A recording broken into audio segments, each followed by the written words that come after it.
Om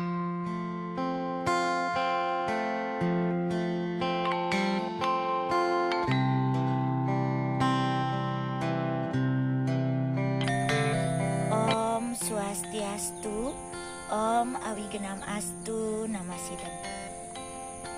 Umat sedharma yang berbahagia dimanapun Anda berada, saya Losonia Chandra Juwita, selaku penyuluh agama Hindu non-PNS pada kantor Kementerian Agama Kabupaten Tabanan. Di hari yang berbahagia ini, saya kembali hadir untuk Anda. Dan pada kesempatan yang berbahagia ini, izinkanlah saya untuk menayangkan sebuah video yang berjudul Tutorial dan Makna Banten Tebasan Pemiak Kalo. Nah, bagaimana caranya untuk membuat atau nanding sebuah banten tebasan pemiak kalo? Mari kita simak tayangan yang berikut ini. Nanding sebuah banten tebasan pemiak kalo, adapun komponen-komponen yang diperlukan atau perlu disiapkan antara lain adalah kulit tebasan, kemudian ada pisang, tebu, bantal, tape, pelas, porosan,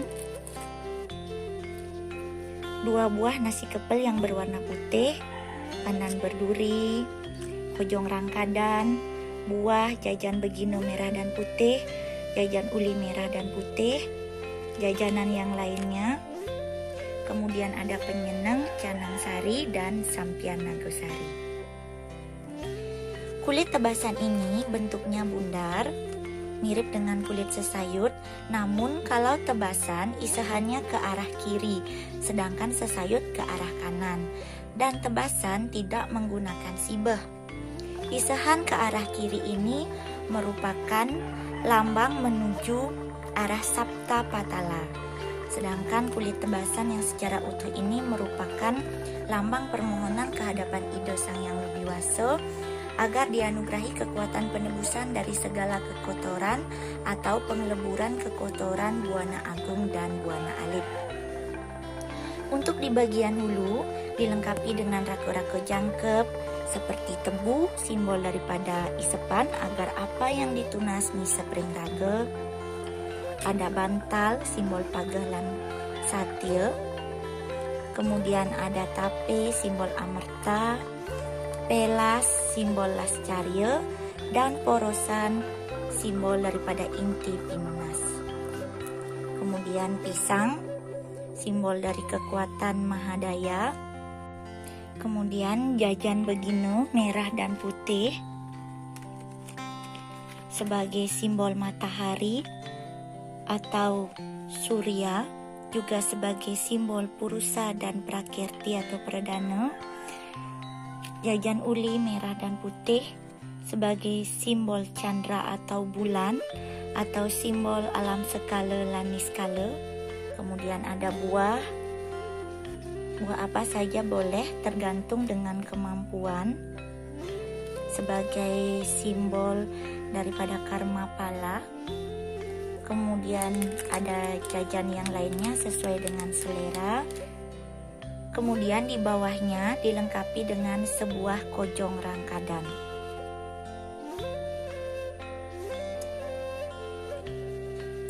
Kalau sesayut menggunakan limas, tetapi pada tebasan menggunakan kojong rangkadan. Kojong rangkadan ini merupakan sebuah jahitan yang dilengkapi dengan 3 buah kojong. Kojong yang satu berisi uyah sambal sebagai simbol rajas. Kemudian yang di tengah berisi kacang, saur, gerang, telur dadar sebagai simbol tamas, dan kojong yang satunya lagi berisi terong timun sebagai simbol satuan. Karena ini merupakan tebasan pemiak kalo, kita menggunakan 2 buah nasi kepel yang berwarna putih seperti ini, dan diselat dengan menggunakan pandan berduri. Nah, inilah ciri khas daripada Banten Tebasan Pemiak Kalo.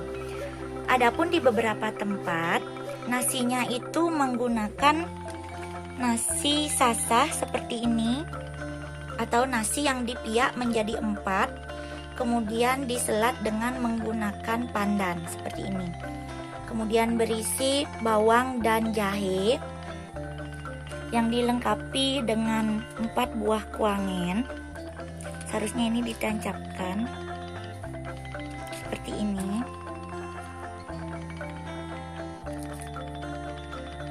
Dan dilengkapi dengan peras alit. Seperti ini. Di beberapa daerah ada yang nasinya dipiak seperti ini, dan di beberapa daerah ada yang menggunakan 2 buah nasi kepal berwarna putih yang diselat dengan pandan berduri. Walaupun berbeda, namun maknanya sama, tidak mengurangi makna. Itu sesuai dengan desa Kalopatro atau budaya maupun kebiasaan di suatu daerah. Kemudian menggunakan sampian nagosari sebagai simbol Sarining Amerta, canang sari sebagai simbol Sarining Yadnya, dan sebuah penyeneng. Penyeneng ini dialasi dengan sebuah itu atau tangki seperti ini. Di dalamnya berisi beras dan jinah bolong, kemudian berisi sisig, yaitu jajo begino yang dimetunu, kemudian berisi daun dap-dap mecakcak atau tepung tawar, juga berisi kapas dan minyak wangi, dan berisi benang putih atau benang tebus. Umat sedharma, Banten Tebasan Pemiak Kalo ini merupakan lambang penyucian yang bersifat lahiriah, yang merupakan kebalikan dari prascita sebagai lambang penyucian secara rohaniah. Banten Tebasan Pemiak Kalo ini dipersembahkan ke hadapan Sang Buto Pemali sebagai penguasa tempat dan ruang yang bertujuan untuk menghindari suatu keadaan yang tidak wajar, alamat buruk maupun kemalangan. Banten Tebasan Pemiak Kalo ini biasanya digunakan pada saat upacara Buta Yadnya maupun Manusa Yadnya. Umat sedharma, demikianlah video saya pada kesempatan kali ini mengenai tutorial dan makna Banten Tebasan Pemiak Kalo. Semoga apa yang telah saya sampaikan berguna bagi kita semua, dan jika ada hal-hal yang kurang berkenan di hati, saya mohon maaf, dan akhir kata saya tutup dengan parama Santi. Om Santi, Santi, Santi, Om.